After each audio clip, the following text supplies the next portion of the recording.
हाय बच्चों, कैसे हो आप सब। भाई आप लोगों को प्रोबेबिलिटी के लेक्चर करवाने के बाद आप लोगों का प्यार इतना मिला उसके अंदर कि अब मैं आपके लिए एलपीपी का चैप्टर लेकर आ चुका हूं। और टेलीग्राम पर आ जाओ भाई, आपको प्रॉपर एक प्लानर शेयर करने वाला हूं ताकि आपकी प्रिपरेशन बूस्टअप लेवल पे हो जाए।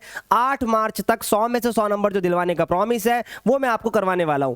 भाई बात रही एलपीपी की, जब भी एलपीपी सुनने में आता है तो 5 नंबर ऐसे लगते हैं कि फ्री के मिल जाएंगे। नहीं भाई, इस बार सरप्राइज हो सकता है। पिछली बार भी प्रीवियस ईयर पेपर में किसी एक रीजन के अंदर ऐसा हुआ था कि केस स्टडी आ गई थी, और जब केस स्टडी आती है ना भाई तो वो दे देती है वर्ड प्रॉब्लम। और अगर आपने सिर्फ और सिर्फ एनसीईआरटी के क्वेश्चन की प्रैक्टिस कर ली है और पेपर में वर्ड प्रॉब्लम आ गई और आप बना नहीं पाए तो गए ना 5 नंबर, गए 5 नंबर। भाई मुझसे मेरे पेपर के अंदर जब मैं 100 नंबर का पेपर दिया था 2014 के अंदर 96 नंबर आए थे, 4 नंबर मेरे एलपीपी के ही कटे थे। सोचो कितना इजी चैप्टर था, मैं पेपर 2 घंटे में खत्म कर चुका था। बट इस एक क्वेश्चन को मैंने अंडर एस्टिमेट कर दिया, मेरा ग्राफ गलत बना और मैंने ध्यान ना दिया और वो नंबर मेरे कट गए। मैंने उसी दिन प्रण ले लिया कि किसी बच्चे के इस चैप्टर में तो एटलीस्ट नंबर नहीं कटने दूंगा, बाकी पूरी तैयारी करवाऊंगा। भाई आओ पहले एक बार समझ लेते हैं कि हम क्या पढ़ने वाले हैं इस चैप्टर में। तो देखो भाई, सबसे पहले मैं आपको बेसिक और थ्योरी कवर करूंगा। बेसिक कवर करना क्यों जरूरी है, समझो मेरी बात। अगर आप लोगों को बेसिक आ गया, मैं समझा रहा हूं क्यों। आप लोगों ने 11वीं क्लास के अंदर एक चैप्टर था लीनियर इनइक्वालिटी, तो उसका ग्राफ ना सिलेबस से डिलीट था। कुछ ने पढ़ा होगा, कुछ ने नहीं पढ़ा होगा। तो अगर नहीं पढ़ा है तो मैं वो यहाँ पर सिखाने वाला हूँ, अगर किसी को आता है तो स्किप कर सकता है, कोई इशू वाली बात नहीं है। फिर थ्योरी पढ़ेंगे ताकि एमसीक्यू क्वेश्चन में दिक्कत ना आए। बाउंडेड अनबाउंडेड रीजन को प्रॉपर डिटेल में क्वेश्चन की प्रैक्टिस के साथ करने वाले हैं। फिर क्वेश्चन प्रैक्टिस तो हम करेंगे ही करेंगे, साथ ही हम केस स्टडीज को भी कवर अप करेंगे। देख लीजिए भाई, केस स्टडी यहाँ पर है आपके पास, क्वेश्चन भी अच्छे खासे हैं। देख लो, हटा दिया क्या, चलो ये थ्योरी है, पूरा पूरा प्लानर है आपके सामने भाई। ये देखो ना, क्वेश्चन ही क्वेश्चन है इसके अंदर। ये देखो, ये केस स्टडी, ये केस स्टडी, ये केस स्टडी, तो ये सब मैं कराने वाला हूं, ठीक है भाई। तो अब बिना किसी देरी के, बिना किसी बात के चैप्टर को करते हैं शुरू। ज्यादा बातें मुझे पसंद नहीं है, ठीक है भाई। चलो शुरू करते हैं भाई। बहुत बढ़िया बहुत बढ़िया। देखो भाई, सबसे पहले हम करेंगे इस एलपीपी के चैप्टर का मतलब समझने की कोशिश। देखो एलपीपी में होता क्या है, आप एलपीपी में किसी एक फंक्शन या किसी एक प्रोग्रामिंग, समझना मेरी बात, लीनियर प्रोग्रामिंग, आप यहां पर जैसे कभी कॉस्ट की बात करूं, उसको हो सकता है मिनिमम करने की कोशिश कर रहे हो, प्रॉफिट को आप मैक्सिमम करने की कोशिश कर रहे हो। ये सब चीजें करने के लिए हमें कोई इक्वेशन लगती है, उन सबको क्या बोलते हैं बताऊंगा। वो सब का जो हम पढ़ाई पढ़ रहे हैं ना, वो एलपीपी के अंदर पढ़ रहे होते हैं, ठीक है ना। अब जरा समझना, एलपीपी में सबसे पहले आपको एक z दिया होता है। क्या दिया होता है, z, जिसे हम बोलते हैं ऑब्जेक्टिव फंक्शन। क्या बोलते हैं मेरी जान, ऑब्जेक्टिव फंक्शन। अभी ऑब्जेक्टिव फंक्शन क्या होता है, ये आपको एक ऑब्जेक्टिव निर्धारित करता है कि आपको क्वेश्चन में जो वैल्यू प्राप्त करनी है वो मैक्सिमम बतानी है या मिनिमम बतानी है। इन दोनों में से कोई एक ही चीज होगी, दोनों तो नहीं हो सकती है, ठीक है। दोनों कब होगी वो भी बताऊंगा, ठीक है भाई।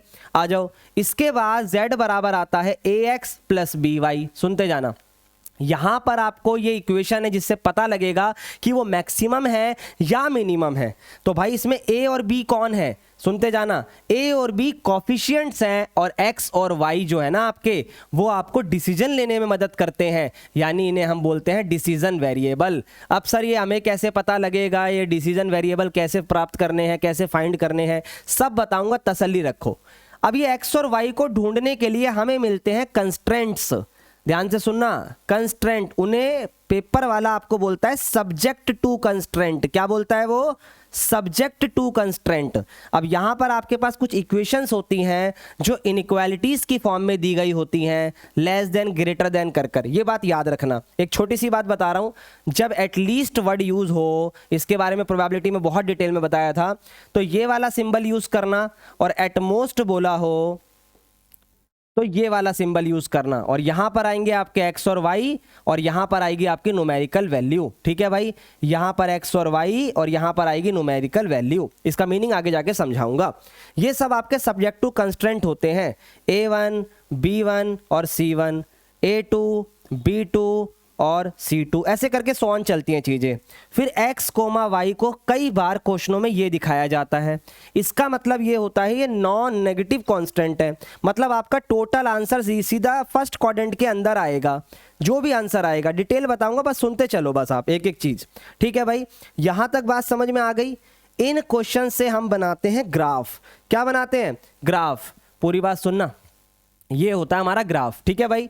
इस तरीके से जब भी आपने कोई ग्राफ बनाया, वट एवर द ग्राफ, जो भी वहाँ पे रीजन आया, जैसे मान लो ये रीजन आ गया, ठीक है, तो यहाँ पे जो रीजन जिस पार्ट से क्लोज हो रहा है ना, उसके पॉइंटों को पकड़ते हम इस तरीके से। ये 4 पॉइंट मिल गए मुझे यहाँ पर, ठीक है भाई। अभी पूरी डिटेल दूंगा, बस नाम सुनते चलो। इन चारों पॉइंटों का नाम होता है कॉर्नर पॉइंट। क्या नाम होता है? Corner point. अब पूरी बात समझना, जैसे ये आपका शेडेड रीजन हो गया, ये इस लाइन और इस लाइन के बीच एक कॉमन पार्ट हो गया। कैसे आता है अभी सिखाऊंगा। अब ये जो कॉमन पार्ट होता है इसे क्या बोलते हैं? ये जो 4 पॉइंट मिले मुझे, ये जो 4 पॉइंट मिले मुझे, इन्हें हम कॉर्नर पॉइंट बोलते हैं। जो आपका z बराबर ax प्लस बी वाई था ना, उसके अंदर इन्हें पुट करा जाता है, उसके अंदर इन्हें पुट करा जाता है। सुनते जाना। अब ये जो शेडेड पार्ट है आपका, ये वाला, ये आपका होता है फीजेबल रीजन। क्या होता है ये? Feasible region. ये सब वर्ड आपको क्लियर हो जाएंगे। जो भी आपका कॉमन शेडेड पार्ट होता है, क्या बोला मैंने? कॉमन शेडेड पार्ट, उसको आप बोलते हो फीजेबल रीजन, ठीक है भाई। और जो उसके आउटसाइड हो गया वो सब हो जाएगा आपका इनफीजेबल। क्या हो जाएगा? इनफीजेबल। पूरी बात सुनते चलना, वो आपका हो जाएगा इनफीजेबल। अच्छा, इसके अलावा अगर मैं आपसे ये कहूँ ये फीजेबल है और ये इनफीजेबल है, तो इसी में सॉल्यूशन भी आता है। फीजेबल सॉल्यूशन क्या होता है? फीजेबल सॉल्यूशन क्या होता है भाई? फीजेबल सॉल्यूशन एक ऐसा सॉल्यूशन होता है जो फीजेबल रीजन के अंदर से मिलता है। समझना, अभी कैसे मिलेगा आगे समझ में आएगा, सब कनेक्ट हो जाएगा। इसके अंदर हमें जो पॉइंट मिलेंगे, चाहे वो ये वाला हो, चाहे ये हो, चाहे ये हो, चाहे ये हो, सही है, इसको हम बोलते हैं फीजेबल सॉल्यूशन। और जो उसके आउटसाइड है वो सब इनफीजेबल है, ठीक है, ये वाली बात। तो फीजेबल रीजन और फीजेबल सॉल्यूशन में फर्क है। सॉल्यूशन होता है पॉइंट, सॉल्यूशन क्या होता है? एक पॉइंट, जिस पॉइंट पे मुझे मेरा आंसर मिलेगा, जिस पॉइंट पे मुझे मेरा आंसर मिलेगा। और रीजन होता है एक पर्टिकुलर पार्ट जो आपको दिखाई दे रहा है, जो पार्ट आपको क्या कर रहा है? दिखाई दे रहा है। इसके अलावा पूरी बात सुनना भाई, इनफीजेबल समझ में आ गया, फीजेबल आ गया, ये आ गया। अब जब आपने फीजेबल रीजन बनाया, उसमें से आपने सॉल्यूशन निकाला जिसको आपने बोला फीजेबल सॉल्यूशन, और अगर उससे आपको या तो मैक्सिमम या तो मिनिमम या दोनों, अगर इसमें से कोई भी वैल्यू प्राप्त हो जाए, कोई भी वैल्यू प्राप्त हो जाए, तो उसे आप ऑप्टिमल सॉल्यूशन बोलते हो। क्या बोलते हो? ऑप्टिमल सॉल्यूशन बोलते हो। क्या बोलते हो? Optimal solution. सही है, यहां तक कॉर्नर पॉइंट समझ में आ गया, पुट करना समझ में आ गया। पुट करने के बाद सबसे बड़ी वैल्यू को मैक्सिमम कहते हैं और सबसे छोटी वैल्यू को मिनिमम कहते हैं। इसकी पूरी साइंस समझेंगे लेक्चर के अंदर, आपको एक छोटा सा प्रीफेस मिल जाता है ना, फिर चैप्टर समझने में आसानी होती है। देखो भाई, अब आपको चीजें पता है। ऑप्टिमाइजेशन प्रॉब्लम क्या होती है? एक ऐसी प्रॉब्लम जिसके अंदर आप या तो मैक्सिमम या तो मिनिमम वैल्यू ढूंढ पाओ, उसे ऑप्टिमाइजेशन प्रॉब्लम बोलते हैं। जैसे अभी मैंने पीछे बताया, ऑप्टिमल सॉल्यूशन अगर मिला है तो इसका मतलब वो जो प्रॉब्लम है वो ऑप्टिमाइजेशन प्रॉब्लम है। सही है भाई, आगे आ जाओ। एलपीपी क्या होती है? अभी आपको बताया, वही चीज है ये। आगे ऑब्जेक्टिव फंक्शन क्या होता है? जो z होता है वो हमारा ऑब्जेक्टिव फंक्शन होता है, जिसमें मैक्सिमम और मिनिमम की बात करते हैं। डिसीजन वेरिएबल क्या होते हैं? इसी के x और y डिसीजन वेरिएबल होते हैं। कंस्ट्रेंट क्या होते हैं? जो इक्वेशन क्वेश्चन करने में, सॉल्व करने में मदद करेगी, वो हमारे कंस्ट्रेंट होते हैं।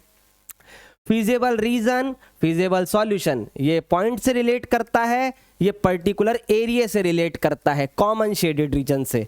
इनफीजेबल, फीजेबल के जो आउटसाइड होता है वो सब का सब इनफीजेबल होता है। अब फीजेबल सॉल्यूशन से अगर आपको आंसर प्राप्त हो जाए, मतलब मैक्सिमम या तो मिनिमम, इन दोनों में से कुछ भी प्राप्त हो जाए, तो आप उसे ऑप्टिमल बोलते हो। क्या बोलते हो? ऑप्टिमल। उसके बाद आता है मल्टीपल ऑप्टिमल। क्या होता है भाई? मान लो आपने क्वेश्चन करा और आपका मैक्सिमम आ गया, पर मैक्सिमम एक से ज्यादा पॉइंटों पर आ रहा है। क्या बोला मैंने? एक से ज्यादा पॉइंटों पर आ रहा है, तो उसे आप बोलोगे मल्टीपल ऑप्टिमल सॉल्यूशन या मल्टीपल ऑप्टिमल पॉइंट्स। जब एक से ज्यादा पॉइंटों पर आंसर प्राप्त होता है तो वर्ड लग जाता है मल्टीपल। यहां तक सारी चीजें ओके हैं तो कमेंट में प्लीज ओके लिख दो, ताकि चीजें मैं आपको और अच्छे से समझा पाऊं। अब आती है हमारी थ्योरम। थ्योरम क्या कहती है? पढ़नी जरूरी है, 1 मार्क्स का क्वेश्चन बन जाता है कई बार। अगर R एक फिजिबल रीजन है तो एक कॉन्वेक्स पॉलीगन होगा, कभी कॉनकेव पॉलीगन नहीं होगा। याद रखना, फिजिबल रीजन हमेशा कॉन्वेक्स पॉलीगन होता है, ठीक है भाई, LPP के अंदर। अब ये बता क्या रहा है, एक z दिया होगा ऑब्जेक्टिव फंक्शन, वही चीज, z has an optimal value maximum और minimum where x and y are subject to the constraint describe by the linear inequality, जो अभी पीछे बताया मैंने आपको। Optimal value must occur at corner point. अब चीजें समझ में आ रही होंगी आपको। इस द फिजिबल रीजन, मतलब ये बेसिकली आपसे बात कर रहा है, जो अभी आपने पढ़ा उस चीजों को एक पॉइंट में उसने कवर कर दिया कि फिजिबल रीजन में या तो आपको मैक्सिमम या मिनिमम वैल्यूज मिलती है। अब आगे बढ़ते हैं। देखो भाई, थ्योरम 2 पढ़ती है दो पार्ट्स के अंदर, समझना। पहला कि जब आपका फिजिबल रीजन बाउंडेड होता है, दूसरा जब वो अनबाउंडेड होता है। अब मैंने इसके बारे में बोलूंगा नहीं ज्यादा, क्यों? क्योंकि जब तक हम क्वेश्चन करेंगे नहीं तब तक हमें समझ में नहीं आएगा, ठीक है भाई। अब एक चीज समझ जाओ, बस अगर R बाउंडेड है, दो रीजन होते हैं, अगर बाउंडेड है और अनबाउंडेड है, तो बाउंडेड वाले केस में मैक्सिमम वैल्यू भी होती है और मिनिमम वैल्यू भी होती है। क्या क्या मैंने आपको दोबारा बोलो भाई, मैक्सिमम वैल्यू भी होती है और मिनिमम वैल्यू भी होती है, मैक्सिमम वैल्यू भी होती है और मिनिमम वैल्यू भी होती है। लेकिन अगर मैं वही बात करूं अनबाउंडेड की, तो आपको उसमें चेक करना पड़ेगा कि वो मैक्सिमम है या मिनिमम है। और कई बार ऐसा हो सकता है कि वो एग्जिस्ट भी ना करे, वो एग्जिस्ट भी ना करे, दोनों में से कोई एक ही बात हो। लिखा हुआ है ना, मैक्सिमम और minimum value of the objective function may और मे नॉट बी एग्जिस्ट। तो ये बात आपको समझनी पड़ेगी कि बाउंडेड में तो क्या होता है, चीजें फिक्स है कि वो होगी ही होगी, पर अनबाउंडेड में आपको चेक करना पड़ेगा कि वो एग्जिस्ट करती हैं या नहीं करती हैं। सर बहुत देर हो गई थ्योरी सुनते हुए, क्वेश्चन की तरफ आ जाओ। भाई देखो ये रहा क्वेश्चन, सबके सामने है ना, पर मेरे को ये इक्वेशन आपको समझानी पड़ेगी बनती कैसे है। अगर आपको आती है, ठीक है, तो अब जो मैं बता रहा हूं उसको स्किप करके आगे चले जाओ। मैं नहीं बोल रहा कि वीडियो की रीच बढ़े, ये बढ़े, वो बढ़े, आप आराम से पूरी वीडियो देखो। अगर आपको ये नहीं आता है तो देखो, हो सकता है कोई पॉइंट मिस ना हो जाए। और अगर पूरा क्लियर है, कॉन्फिडेंस है, ट्यूशन क्लासेस स्कूल वगैरह में सीखा, तो you can skip it and goes to the question, ठीक है भाई। चलो आगे आ जाओ। अब बेसिक क्या कहता है, इक्वेशन बनती कैसे है, सुनना। 2x प्लस का y ग्रेटर देन 10, एक ऐसे होगा, पूरी बात सुनना। और सेम चीज ऐसे भी हो सकती है, 2x plus y greater then 10। दोनों में क्या फर्क है अभी समझाता हूं। फिर आता है 2x प्लस का y लेस देन और इक्वल टू 10, 2x प्लस का y लेस देन 10। अब इसमें फर्क क्या है अभी समझा देते हैं। इस इक्वेशन को ना आप सिर्फ अपने मन में, पूरी बात सुनना, इक्वल ट्रीट करो तो ये इक्वेशन आपको कुछ ऐसी दिखाई देगी। अभी सिर्फ हम इसकी बात करते हैं, 2x plus Y equal to 10 दिखाई देगा, सही है। अब क्या करना है, आपको बॉक्स बनाना है, ठीक है भाई। अब यहां लिखो x और y। अगर आप लोगों को डायरेक्ट इक्वेशन बनाने आती है तो डायरेक्ट बनाओ, इंटरसेप्ट फॉर्म आती है इंटरसेप्ट फॉर्म बनाओ, मुझे ये बेटर लगती है तो मैं ये बता रहा हूं। देखो भाई, x की जगह 0 रखो, x की जगह 0 रख दिया तो y आ गया 10, ठीक है भाई। अब y की जगह 0 रखो, y की जगह 0 रखो तो x आएगा 5। इतनी बेसिक कैलकुलेशन बस। फिर हम ग्राफ पे जाएंगे, सुनते जाना। y 0 पे 10 है ये, तो ये 10 हो गया। ये 5 पे 0 है, बेसिक ग्राफ 1 2 3 4 5, तो यहां पर मैं 5 लेकर आ गया, सही है। अब मैं क्या करूंगा, ये लाइन ड्रॉ करूंगा। समझना सर इन दोनों में फर्क क्या है, सुनो पहले समझ आ जाएगा। अभी जो लाइन ड्रॉ करी ना आपने, समझना, जब आप किसी सवाल के अंदर इक्वल टू बोलते हो तो इसका मतलब पॉइंट ऑन लाइन होते हैं, खाली क्या होते हैं, पॉइंट ऑन लाइन, सही है। लेकिन जब ये इनइक्वालिटी लग जाती है ना, तो इनइक्वालिटी ये बताती है ओपन हाफ, या तो ऊपर वाला पूरा रीजन हमारा आंसर होगा या तो नीचे वाला रीजन हमारा आंसर होगा। सर कैसे, जरा समझो। देखो भाई, अब एक बात बताओ, यहां पर एक लाइन है और दो हिस्सों में बट गई, मैं किधर जाऊंगा, जो मेरा साथ देगा, जो मुझसे प्यार करेगा, मैं उसी की तरफ जाऊंगा। तो भाई देखो, इस लाइन में बस ये कहा जा रहा है, तो पूरी बात सुनना, इस लाइन में सिर्फ ये कहा जा रहा है कि अगर इधर वाले पॉइंट ने इसका साथ दे दिया तो ये इधर आ जाएगा, इधर वाले पॉइंट ने इससे झूठ बोल दिया तो ये इससे दूर चला जाएगा। सिंपल सी बात है, तुम भी समझ जाओगे, रिलेट कर जाओगे इस बात से। तो अब जैसे कि यहां पर सबसे अच्छा पॉइंट रहता है 0 0, क्या रहता है 0 0, उसको इक्वेशन में पुट करो, जो भी आपकी इक्वेशन है। 2x प्लस का y ग्रेटर देन 10। अब जब मैं 0 और 0 रखूंगा तो ये पूरा 0 हो जाएगा। अब बताओ 0 क्या 10 से बड़ा होता है, जीरो क्या 10 से बड़ा होता है? सोच के देखो, नहीं होता सर, गलत बात है ये तो ये फॉल्स हो गया। फॉल्स का मतलब होता है झूठ। तो यानी जीरो ने इस लाइन से झूठ बोल दिया कि जीरो 10 से बड़ा है। तो क्या ये पॉइंट इसकी तरफ जाएगा? नहीं जाएगा। और ये आंसर होगा हमारा, अरे भाई तुझे भी अभी मिटना था, ये आंसर होगा हमारा ऊपर वाला।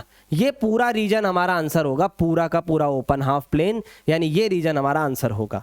सेम विद दिस, सब कुछ सेम है, बस इनइक्वालिटी का फर्क है। ध्यान से देखो, ग्राफ इसका भी यही बनेगा, 10 यहां पे, 5 यहां पे, ये बना ग्राफ, ठीक है। लेकिन जब मैं इसमें जीरो टेस्ट करूंगा, ओरिजिन टेस्ट करूंगा, तो जीरो 10 से छोटा आएगा, जीरो 10 से छोटा आएगा। तो ये बात तो सच है, ट्रू है। तो जीरो बोल रहा है भाई आई एम ट्रू। जीरो क्या बोल रहा है? I am true. और जब जीरो ने ट्रू बोल दिया तो अपने को दिक्कत लेने की जरूरत नहीं है, और ये चीज यहां पर अब हो जाएगी हमारी सॉल्व। देखते जाइएगा इधर, बिल्कुल भाई बिल्कुल, ठीक है। चलिए, तो अगर ये जीरो ने इसको ट्रू बोला है, अरे तू हट जा भाई, तू क्यों आ रहा है? हाँ आ जाओ। देखो भाई, ये रहा, ठीक है भाई। अब ये बोलोगे सर ये क्या कर दिया? अरे कोई बात नहीं, हो गया। जीरो ने इसको ट्रू बोला तो हमारा ये वाला सारा आंसर हो गया। जीरो इसकी तरफ आ रहा है, बात खत्म। ये बात याद रखना, जीरो इसकी तरफ क्यों आ रहा है? क्योंकि जीरो ने इससे सच बोला, इसने इसको झूठ बोला, तो ये इससे दूर चला गया, हेट कर रहा है इससे, सिंपल सी बात है। आई होप ये चीज क्लियर हो गई होगी। ये इधर क्यों आ रहा है, वो उधर क्यों जा रहा है। अब एक आखिरी पॉइंट समझते हैं, ये अभी बता रहा हूं भाई। अब अगर ये वाला पॉइंट आ जाए, ग्रेटर देन और लेस देन वाला, सब कुछ सेम रहेगा, सब कुछ सेम रहेगा, ग्राफ भी वैसा ही बनेगा, लेकिन एक चीज का इसमें फर्क आएगा। वो फर्क ध्यान से देखिएगा, वो फर्क होगा ये। आपको कुछ फर्क दिखाई दिया? आपको कुछ फर्क दिखाई दिया?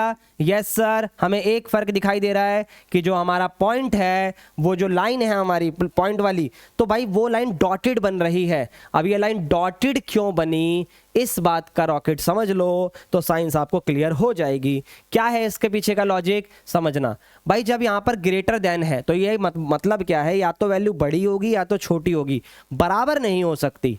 तो इस वाली लाइन पर जो पॉइंट होंगे, ध्यान से सुनना, points are excluded on the line, यानी पॉइंट्स वाले लाइन जो है, या लाइन पर जो पॉइंट है एक्सक्लूडेड ऑन द लाइन, वो एक्सक्लूडेड है। तो इसका मतलब पीछे वाले में इंक्लूडेड थे क्या? बिल्कुल, तभी तो मैंने कहा था कि लाइन वाले पॉइंट भी हमारे होंगे। तो ये रीजन भी हमारा होगा, ये पॉइंट भी हमारा होगा, इस बात को याद रखिएगा, ठीक है। आई होप ये चीजें क्लियर हो रही होगी बहुत अच्छे से। सेम विद दिस, अब ये जीरो वही वाला सिनेरियो पूरा वही है। जीरो 10 से बड़ा होता है क्या? बोलो भाई, जीरो 10 से बड़ा होता है क्या? भाई जीरो 10 से छोटा होता है। तो ये वाला आंसर हो गया। पर पॉइंट के जो पॉइंट लाइन पर है वो नहीं आएंगे, इसमें इधर जरूर आएगा, लेकिन ये लाइन पर जो पॉइंट है वो नहीं आएंगे। आई होप ये चीजें क्लियर हो गई होगी। एक फिर स्पेशल केस है, उसको डिस्कस करते हैं, फिर चैप्टर की तरफ हम चलने वाले हैं, ठीक है भाई। आ जाओ। देखो भाई, अगर एक दो क्वेश्चन डिस्कस करके जाना है तो मैं तो कभी भी चला जाऊँ। थोड़े से ज़्यादा क्वेश्चंस हैं तो अच्छे से डिस्कस करेंगे, बहुत लंबी भी नहीं जाएगी, जल्दी कवर करेंगे। स्पेशल केस क्या है, कभी कभार आपको ऐसे केस देखने को मिलेंगे, ध्यान से सुनना, जिनके इक्वल टू में यहाँ पर जीरो होगा, तो आप इसको ऐसे भी बना सकते हो, ठीक है भाई। माइनस का उधर जाके प्लस का, ये कभी आपको ऐसे भी दिखाई देंगे, कैसे भी दिखाई दे सकते हैं। जब भी आप इनका ग्राफ ड्रॉ करोगे ना, इनकी एक खास बात है, ये हमेशा ओरिजिन से पास थ्रू होते हैं, ऐसे ओरिजिन से पास थ्रू होते हैं। सर ओरिजिन से क्यों पास थ्रू होते हैं? आओ मैं दिखाता हूं। इसको x equal to 2y consider करो। अब जब सबसे पहला पॉइंट आएगा वो आएगा 0 0। सर क्यों भाई? x की जगह 0 रखो या y की जगह 0 रखो, 0 ही आएगा। सर कैसे? अरे भाई y की जगह 0 रखा, 2 इंटू 0, 0 ही तो हुआ, तो इसलिए ये भी 0 आया, तो पहला पॉइंट तो ओरिजिन ही हो गया, सही है। अब आप कुछ और रख लो, 1 पे 2 रख दिया, सही है, 1 रखने पे 2 आया, ये रहा जी 1 2। फिर आपने -1 रखा तो -2 आया, -1 -2। तो इस तरीके से हमेशा हमारा पॉइंट ओरिजिन से जाता है। और सिंपल लॉजिक है, देखो, अगर ये पॉजिटिव तो ये भी पॉजिटिव, ये नेगेटिव तो ये भी नेगेटिव। तो एक बात बताओ, दोनों पॉजिटिव फर्स्ट क्वाड्रेंट, दोनों नेगेटिव थर्ड क्वाड्रेंट, तो रीजन ऐसे ही बनता है। पहली चीज, अगर ये लाइन में नेगेटिव होता तब कैसे बनता? तब ये रीजन कुछ ऐसा दिखाई देता, पर ये हमारे पेपर में आने से रहा, हमारे पेपर में यही आएगा, ठीक है। आ जाओ फटाफट आ जाओ, देखो अब ध्यान से भाई, ये रीजन तो बन गया। अब प्रॉब्लम है इसमें शेडेड कहाँ करें, ऊपर या नीचे, कहाँ शेड करोगे? क्योंकि इसमें जीरो टेस्ट सक्सेसफुल नहीं है, ये जीरो टेस्ट इसमें हो ही नहीं सकता, क्योंकि अगर मैं जीरो को टेस्ट करूंगा वो तो लाइन के ऊपर है, वो तो लाइन के बारे में बात करेगा, वो बोल ही नहीं पाएगा तू गलत या मैं गलत। तो समझो इस बात को, आ जाओ ध्यान देना भाई। देखो एक ही तरीका है और वो बहुत बेहतर तरीका है। यहाँ इस इक्वेशन को देखो, किसकी तरफ इनइक्वालिटी ने अपना मुंह खोला हुआ है, ध्यान से देखो सर, एक्स की तरफ। किसकी तरफ? एक्स की तरफ। एक्स एक्सिस ये रहा, सही है भाई, तो इसका आंसर होगा नीचे की तरफ, बात खत्म। इसका आंसर होगा नीचे की तरफ। इतना इजी है क्या भाई? इतना इजी है। अगर ये वाई की तरफ इनइक्वालिटी होती तो आंसर किस तरफ होता सर? फिर ऊपर की तरफ चला जाता, कोई दिक्कत ही नहीं है इसके अंदर। और मैं समझाता हूं कैसे, ध्यान देना थोड़ा सा। कोई पॉइंट लो, जैसे यहां पर, अब और भी अच्छे से बता रहा हूं। कोई पॉइंट लो, कोई पॉइंट लो, जैसे यहां पर आप कोई पॉइंट ले लिया आपने 1,0, यहां पर हो गया 2,0, यहां पे हो गया 3,0। पॉइंट तो ऐसे ही बनते हैं। अब यहां पर जीरो टेस्ट नहीं हो सकता तो कोई और पॉइंट कंसीडर करो। सर 1,0 ले लिया। अब एक बात बताओ, 1,0 इस इक्वेशन में पुट करो, कर दिया। अब 1 रखो, यहां रखो 0, 2 इंटू 0 0। आप बताओ क्या 1 0 से बड़ा होता है? बोलो 1 0 से बड़ा होता है क्या? जल्दी बोलो भाई, 1 0 से बड़ा होता है क्या? हाँ या ना? बोलो भाई, 1 0 से बड़ा होता है क्या? यस सर, 1 0 से बड़ा होता है। तो ये बात आ गई ट्रू। क्या आ गई ये बात? ट्रू। क्या आ गई ये बात? ट्रू। तो यानी ये आंसर इस तरफ ही तो आएगा, हाँ या ना? ये आंसर किस तरफ आएगा? इस तरफ आएगा। किस तरफ आएगा आंसर? इस तरफ आएगा। बिल्कुल भाई, ध्यान से देख लो, ये आंसर किस तरफ आएगा? अरे तेरे को भी मिटना था भाई अभी, है कोई बात नहीं, आ गया जादू, ठीक है भाई, कोई बात नहीं। देखो भाई, ये आंसर किस तरफ आ रहा है? जल्दी बोलो भाई, आंसर किस तरफ आ रहा है? सर नीचे की तरफ। किस तरफ? नीचे की तरफ। क्यों आ रहा है? क्योंकि 1,0 ने इसको ट्रू बोला। आंसर किस तरफ आ रहा है? नीचे की तरफ आ रहा है, क्योंकि 1,0 ने इसको क्या बोल दिया? ट्रू बोल दिया। क्या बोल दिया? ट्रू बोल दिया। यही अगर मैं क्या ऊपर वाला चेक करता तब भी मेरी बात आती, तब भी मेरी यही बात आती, सेम बात आती, कुछ फर्क नहीं आएगा। ये बात याद रखना। अभी मैं और भी करवाऊंगा, आप ऐसे मत सोचना बस ये हो गया भैया करवा गए, नहीं भाई, प्रॉपर सिखा के जाऊंगा, बेफिक्र रहो। अब चलते हैं क्वेश्चंस की तरफ। बहुत देर हो गई, बकैती बकैती तो नहीं थी, काम की चीजें थी ये। अगर यहां तक मजा आ गया हो तो प्लीज ओके लिख दो भाई। हेलो हेलो, हाँ ठीक है भाई, ओके। वॉइस चेक करता हूं मैं, कभी दिक्कत ना हो जाए। देखो भाई, सबसे पहले अपने को दिया हुआ है जेड फंक्शन। मैं सॉल्यूशन करना शुरू कर रहा हूं, देखते जाना। थोड़ा सा ना इसका पॉइंटर बढ़ा लेते हैं। देखो भाई, सबसे पहले मेरे को चाहिए मैक्सिमम, तो मैंने यहां लिखा मैक्सिमम z इक्वल टू, एक क्वेश्चन ध्यान से सीख लेना, अगला अपने आप आ जाएगा, ठीक है? और बाउंडेड अनबाउंडेड दोनों सिखाऊंगा, तसल्ली रखना। 600x प्लस 400y इक्वेशन है x प्लस 2y, ठीक है? 2x plus y x plus 1.25y, दो हैं लेस देन, एक है ग्रेटर देन। ये है 12 12 5, सही है, 5 है भाई ये। और x और y 0 से बड़ा है। प्रॉपर लिखना भी सिखा दूंगा भाई, ठीक है? आप हमेशा कोशिश करना इसको कॉपी के नीचे ही लिखो, ठीक है? आप तीनों इक्वेशनों को 1 बाय 1 सॉल्व करते हैं। हालांकि किताबों में नहीं लिखा और कई टीचर करवाते भी नहीं है, वो अपनी जगह ठीक है, पर मैं कहता हूं कि जब आपके पास समय और आप रफ में करने वाले हो तो यार मेरी जान फेयर में ही कर दो ना, बात ही खत्म, क्यों इतनी दिक्कत लेनी है? आ जाओ भाई, देखते जाना। अब अगर मैं इसको ड्रॉ करूं, थोड़ा सा पॉइंटर फिर से कम, इसको ऐसे ड्रॉ करूं x और y, पूरी उम्मीद है मुझे इतना तो आप इक्वेशन बना ही दोगे। x और y, इधर भी x और y, ठीक है? कोई ना बना पाए तो देखना, x की जगह 0 रखो। सर x की जगह 0 रखा तो y आएगा 6। बोलो सही है क्या भाई? 6 दूनी 12 होता है ना, हाँ या ना? फिर y की जगह 0 रखा तो x आएगा 12। क्लियर है मेरे हिसाब से? फिर इधर आ जाओ, इधर आ जाओ, x की जगह आप 0 रखो, x की जगह 0 रखो, रख दिया सर, तो y आ गया 12। अब y की जगह 0 रखो, x आ गया 6। यहां तक तो सभी कर लेते हैं, इंपॉर्टेंट चीजें तो इसके बाद आती हैं। आ जाओ, x अगर 0 है तो y कितना आएगा? इसके लिए आ जाओ, थोड़ा सा रफ में आ जाओ, थोड़ा सा रफ में आ जाओ। देखो भाई 1.25 y बराबर 5 है, हाँ या ना?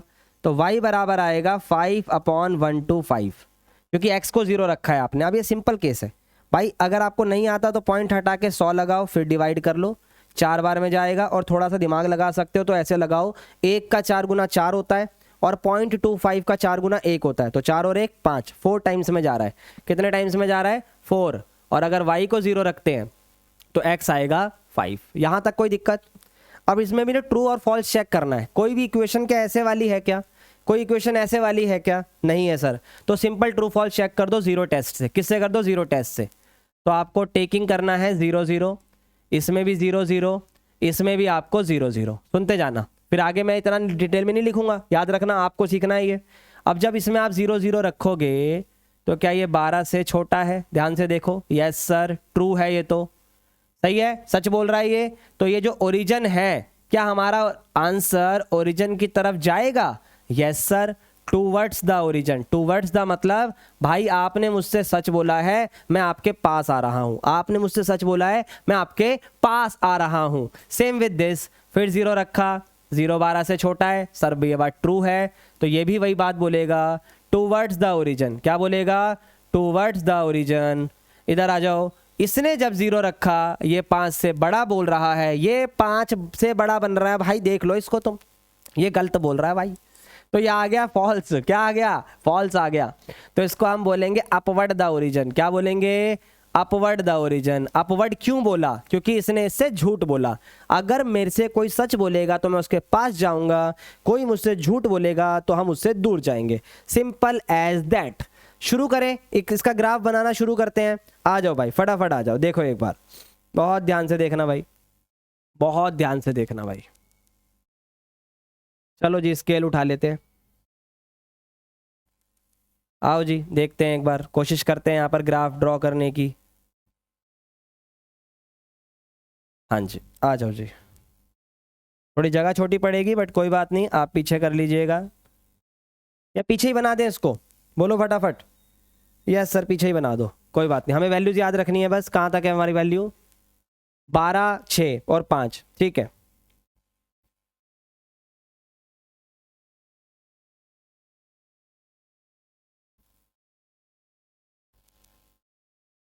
वही है यार, बनाने को तो फिर मैं डायरेक्ट भी बना दूंगा, कोई उसमें दिक्कत आएगी नहीं, लेकिन समझ में आना चाहिए, बस वही कहानी है।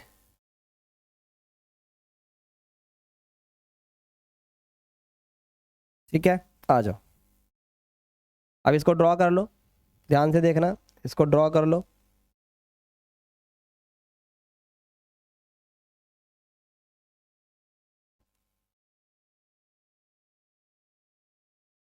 डॉटेड बन रही है, कोई बात नहीं, इसे चेंज कर देते हैं।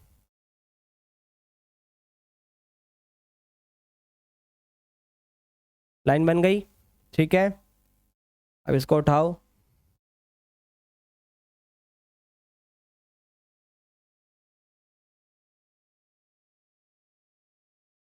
लाइन सीधी बन जाएगी ना, थोड़ा सा ठीक रहेगा बस, ठीक है मेरे हिसाब से इतना।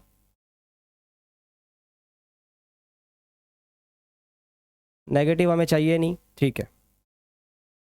चलो जी, इसकी अभी ज़रूरत पड़ेगी, साइड रखते हैं। अब अपने हिसाब से अंदाजे से भी ले सकते हो, स्केल से भी यूज़ कर सकते हो। ये 0 है, ठीक है। यहाँ पर पॉइंट को थोड़ा सा लाइटर करना पड़ेगा ताकि समझ में आए चीज़ें। देखो भाई, ये 0 है, ये 1, ये 2, ये 3, ये 4, ये 5, ये 6 7 8 9 10 11 12, ये हो गया x। थोड़ा एक्स्ट्रा बनाया, आप अपने हिसाब से मैनेज कर लेना।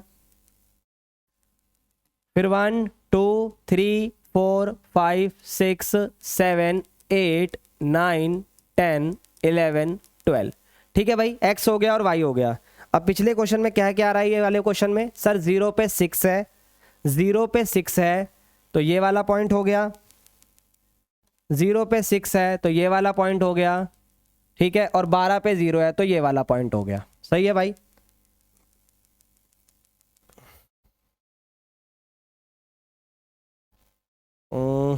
लाइन एग्जैक्ट अगर नहीं बनेगी तो कोई बात नहीं, वैसे बन जाएगी, ठीक है।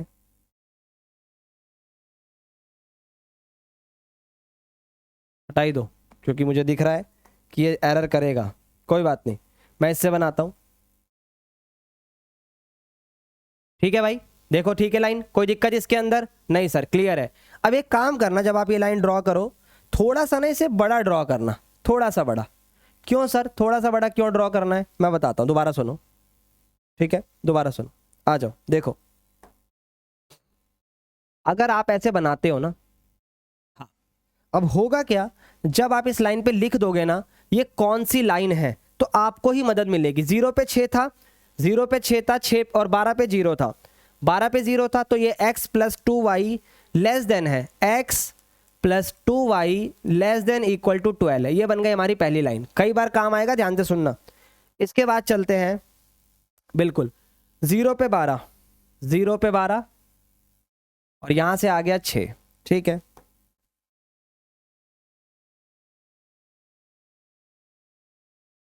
इसको यहां से ड्रॉ करना है,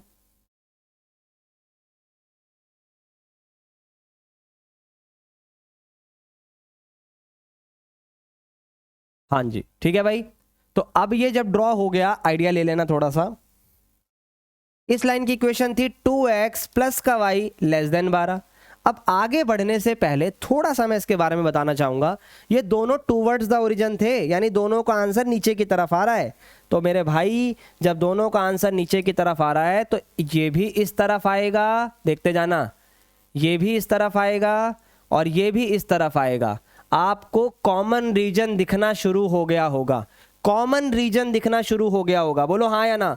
यस सर। अब तीसरी लाइन की और बात करनी है, तीसरी लाइन की और बात करनी है, जल्दी से कर लेते हैं। वो है हमारी 0 पे 4 और 5 पे 0, 0 पे 4 और 5 पे 0। तो ये लाइन कुछ ऐसी बनेगी, ये लाइन कुछ ऐसी बनेगी, बड़ी बना दूं ताकि समझ में आ जाए, ठीक है जी। अब इसमें लिखना पड़ेगा, क्या करना पड़ेगा, लिखना पड़ेगा। क्या लाइन थी हमारी, x plus 1.25y less than 5, less than था ग्रेटर देन था सर, ग्रेटर देन था। तो ये बन गई हमारी इक्वेशन, कोई दिक्कत। अब इसका हमें शेडेड रीजन करना है, वो किस तरफ जाएगा, वो किस तरफ जाएगा, इसने बोला था फॉल्स, तो ये जाएगा ऊपर की तरफ, ये जाएगा ऊपर की तरफ। तो आप नोटिस करो, क्या आपको कॉमन रीजन दिख रहा है, क्या आपको कॉमन रीजन दिख रहा है, ध्यान से देखना भाई। अगर आपको कॉमन रीजन दिख जाए तो मुझे बताना, ठीक है भाई। ध्यान से देखो, इस वाली लाइन का इस तरफ है, सही है, इस लाइन का नीचे की तरफ है और इस लाइन का इस तरफ है। तो आपको क्या कॉमन दिखा, बिल्कुल सही दिख रहा है आपको, बिल्कुल सही दिख रहा है, बिल्कुल सही दिख रहा है। यस यस, यही वाला है। देखो भाई ये वाला रीजन हमारा कॉमन है, बिल्कुल ये वाला रीजन हमारा कॉमन है, दिखाई दे रहा है सबको, ये वाला रीजन हमारा कॉमन है। चलो जी बहुत बढ़िया। अब इसे आओ शेड कर देते हैं, इसको आप शेड कर दो जितना आप करना चाहो।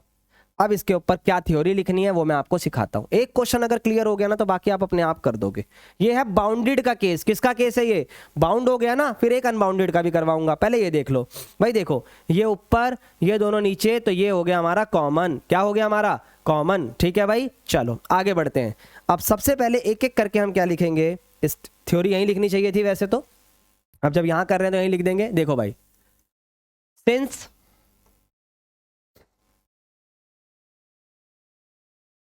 x, y greater than 0, shaded region must lie in first quadrant. ये या क्वाड्रेंट में लाई करेगा, पहली बात ये बता दी। दूसरी, common shaded region is are feasible solution, क्योंकि जो शेडेड हो गया वो फीजेबल है। अभी ऑप्टिमल के लिए चेक करेंगे। ये दो लाइन आपको लिखनी पड़ेगी कि x और y का मतलब है कि फर्स्ट क्वाड्रेंट में आंसर आएगा और इसका मतलब है common shaded region is are feasible solution. अब हमें चाहिए एक बक्सा। काहे चाहिए एक बक्सा, क्योंकि इसमें हम लिखने वाले हैं कॉर्नर पॉइंट्स और उसको पुट करने वाले हैं हमारे z के अंदर। कहाँ है z, 600x plus 400y, 600x plus 400y।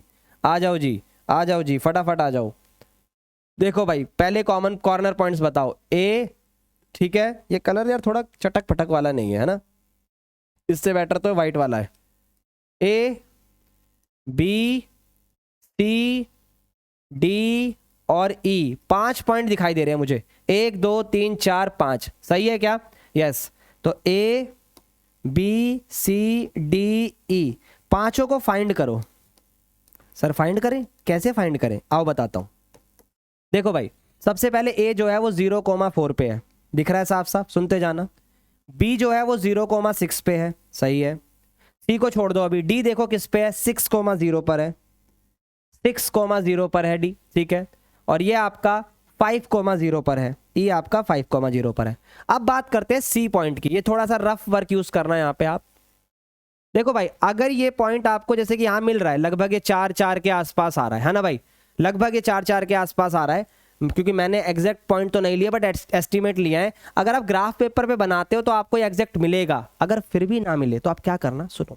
देखो भाई, आप ये देखो सी पॉइंट किन दो लाइनों से बन रहा है सर, इस वाली लाइन से, यानी 2x प्लस का y इक्वल टू 12, और इस वाली लाइन से, मतलब x plus 2y equal to 12। अब इन दोनों इक्वेशन को एलिमिनेशन मेथड से सॉल्व कर दो, जो कि आपको आती होगी मेरे हिसाब से तो भाई, ठीक है। क्या हो गया सर, 2x प्लस का y 12, 2x प्लस का 4y बराबर 24। माइनस करो, कैंसिल करो, सही है भाई। ये इक्वेशन आनी चाहिए, माइनस प्लस की वैल्यूज हैं, तो y बराबर आ गया 3 चौक 12, ये 4 आ गया। 4 इसमें पुट करो, ये भी 4 आएगा। हालांकि मैं सही कह रहा था बट आपको सिखाना था, इसलिए मैंने वो चीज़ करके दिखाई, ठीक है भाई। ये 4 और 4 समझ में आ गया, कैसे आ गया, बोलो हाँ या ना। Yes sir. अगर आपको ये ना मिले तो एलिमिनेशन मेथड क्लास 10th का यूज़ करना, ठीक है भाई। चलो आगे आ जाओ। अब इन्हें पुट करो, 0,4 1600, क्योंकि 0 को तो काउंट ही मत करो। 4 × 4 1600, 6 करो अब 2400, 4 और 4 करो अब, लगभग 4000 आना चाहिए, है ना भाई। देखो ध्यान से, मेरे हिसाब से तो यही आ रहा भाई। 4 × 6 24 और 4 चौक 16, भाई 4 × 6 24 और 4 चौक 16, 4000 आ रहा है। 6 रखो, 6 × 6 3600 आ रहा है। फिर 5 रखो, 3000 आ रहा है। क्वेश्चन ने हमसे क्या पूछा था, मैक्सिमम वैल्यू। क्या पूछा था, मैक्सिमम वैल्यू। तो अब यह लिखोगे क्या आप, Z हैज मैक्सिमम, ठीक है, Z has maximum value equal to 4000 at, comma लगा दो, 4,4। किस पे है मैक्सिमम वैल्यू, 4,4 पे। वह तेरी ऐसी की तैसी, ये ले 4,4 पर। तो Z की मैक्सिमम वैल्यू किस पे आ गई, 4,4 पे, और मिनिमम वैल्यू ये रही। हालांकि मिनिमम पूछी नहीं है, अगर दोनों पूछी होती तो आप दोनों बता सकते हो। तो आई होप ये चीज़ क्लियर हो गई होगी, अच्छे से क्लियर हो गई होगी। थम्स अप लिख दो भाई, थम्स अप लिख दो फटाफट, ऐसे बना दो चैट बॉक्स के अंदर, ताकि मुझे पता लगे भाई आपको चीज़ें आ रही हैं, ठीक है भाई। चलो बहुत बढ़िया, अगले क्वेश्चन की तरफ चलते हैं, आ जाओ। मैं आपको अगर 1-2 क्वेश्चन ये सिखा दूंगा ना, फिर आप वर्ड प्रॉब्लम मेरे से बस सीख लोगे, सॉल्व अपने आप कर पाओगे, यकीन मानो, ठीक है भाई। ये था हमारा केस जो हमने अभी सीखा, ठीक है। ये हमारा जो केस था, ये किसका था, बाउंडेड का। बाउंडेड के अंदर फिजिबल भी हो गया, ठीक है, वो तो होना ही था, और मैक्सिमम भी आ गई और मिनिमम भी आ गई। हालांकि पूछी सिर्फ आपसे मैक्सिमम थी, अगर दोनों पूछे तो दोनों भी आती है बाउंडेड के अंदर। अब अपने अगले केस की तरफ चलते हैं और इस क्वेश्चन को ट्राई करते हैं कि ये क्वेश्चन कह क्या रहा है। आ जाओ भाई। सबसे पहले तो हमें दिया हुआ है Z, ठीक है, और उसको करना है मैक्सिमम। क्या करना है, मैक्सिमम। Z बराबर माइनस का 3x माइनस का 5y, ठीक है भाई। और सब्जेक्ट टू कंस्टेंट दिए हैं माइनस का 2x प्लस का y less than equal to 4। मैं डायरेक्ट बना रहा हूँ भाई अब, ठीक है। इधर आ जाओ, x प्लस का y greater than equal to 3, x minus का 2y लेस देन और इक्वल टू 2। सारे इक्वल टू हैं और नीचे वाली बात का मतलब फर्स्ट क्वाड्रेंट है ही, ठीक है ना। आ जाओ, अब वही करना है जो हर बार करते हुए आयो, बॉक्स बना लो। x अगर 0 है तो y 4 होगा, हाँ या ना। y अगर 0 है तो x माइनस का 2 होगा। एक बार कैरी कर लो अच्छे से दिमाग में, ताकि मैं और अच्छे से समझा पाऊं। x अगर 0 है तो y 3 होगा, और अगर y 0 है तो x 3 होगा। सिंपल, ये वाले को ध्यान से करना है, क्योंकि माइनस प्लस का हेर आएगा इसमें। x की जगह 0 है तो y माइनस का 1 आएगा, और अगर y की जगह 0 है तो x 2 आएगा। एक बार इन्हें चेक कर लो भाई, ठीक है। 0 रखने पे 4 आ रहा है, और यहाँ पर y 0 रखने पे माइनस का 2 आ रहा है। ये सिंपल था। यहाँ पर आपको ध्यान देना है, 2 रखने पे यहाँ पर y 0 है और -1 पे यहाँ पे x 0 है। ये यहाँ तक चीजें ठीक है। अब ट्रू और फॉल्स चेक करना है, ट्रू और फॉल्स चेक करना है। आओ करते हैं। 0 0 पे चेक करो चीजों को। 0 जब मैं इसमें रखूंगा तो 0 4 से छोटा है, तो ये बात ट्रू आ गई। देखो भाई, अभी सिखाया था आप लोगों को, ठीक है, अभी आपको सिखाया था। यहाँ पर 0 4 से छोटा ट्रू, 0 12 से छोटा ट्रू, 5 से बड़ा फॉल्स। तो वही चीज़ यहाँ पर भी अप्लाई हो रही है, वही चीज़ यहाँ पर भी अप्लाई हो रही है, ठीक है। तो ये आपका ट्रू आ रहा है। सेम इसमें जब आप 0 पुट करोगे तो ये ग्रेटर देन 3 हो गया, तो ये हो गया फॉल्स। ये सब चीज़ें 0 पे चेक हो रही हैं। इसमें चेक करो 0 पे, सर 0 पे चेक करेंगे तो 0 लेस देन 2 आ जाएगा, तो ये क्या हो जाएगा सर, ये भी आपका क्या हो जाएगा, बोलो फटाफट सर, ट्रू हो जाएगा। तो एक चीज़ समझ में आ रही है आपको, जब आप 0 टेस्ट करते हो, जब आप 0 टेस्ट करते हो तो अगर ये वाला सिंबल आता है तो वो ट्रू बन रहा है, और ये वाला सिंबल आ रहा है तो वो फॉल्स बन रहा है। ये चीज़ें कुछ पता होती है तो एग्जाम में समय बचता है और कुछ नहीं।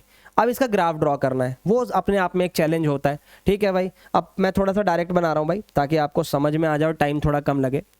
यहाँ मैंने 0 बना दिया, लेट से 1 2 3 4 5 6, इतनी बड़ी तो वैल्यूज़ भी नहीं है, 1 2 3 4 5 और ये 6। सही है यहाँ तक, देखते चलो, सही है यहाँ तक। अब ड्रॉ करो ग्राफ को, ठीक है, आ जाओ। 0, अच्छा माइनस में भी है हमारे पास यहाँ पर 2 वैल्यूज़, तो एक बार पूरा ग्राफ दोबारा ड्रॉ करते हैं। कहो तो पीछे कर दें, लेकिन नहीं समझाना है तो यहीं समझा देंगे, समझना। हाँ अब ठीक है, 0 1 2 3 4 5, 1 2 3 4 5 6 एंड सो ऑन, -1 -2 -3 -4 -1 -2 -3, थोड़ा एक्स्ट्रा ही बना दिया मैंने। अब एक एक करके, 0 पे 4 है, 0 पे 4 है, कलर चेंज कर लेते हैं अब इसका। 0 पे 4 है और -2 पे 0 है, -2 पे 0 है, तो ये लाइन कुछ ऐसे जा रही है मेरे हिसाब से भाई। ठीक है, तो आ जाओ इसको ड्रॉ कर लेते हैं।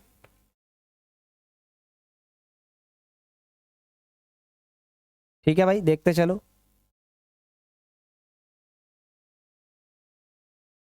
करेक्ट, ठीक है भाई।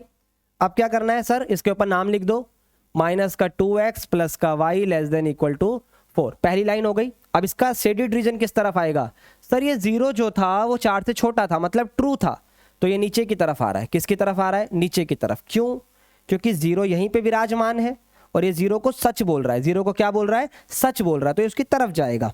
अगली लाइन की तरफ चलते हैं, अगली लाइन की तरफ चलते हैं। देखो भाई, 0 पे 3 ये रहा और 3 पे 0, तो ये लाइन बनेगी, ये लाइन बनेगी, देखते जाइएगा।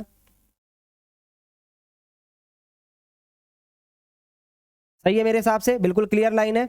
तो यहां पर आपकी जो लाइन का नाम रहेगा वो क्या रहेगा, फटाफट बता दो सर। ये रहेगा x प्लस का y ग्रेटर देन और 3, पर ये तो फॉल्स आ रहा था सर, ये तो फॉल्स आ रहा था सर, ध्यान से देखो भाई। यस सर, 0 3 से बड़ा थोड़ी ना होता है, तो इसका आंसर किस तरफ आएगा, ऊपर की तरफ आएगा। किस तरफ आएगा, ऊपर की तरफ आएगा। वेरी गुड, चीजें बनती चल रही हैं। अब अगला केस है x0 y -1, ठीक है, ये रहा, और x2 है, x2 है, ठीक है। फिर से भाई,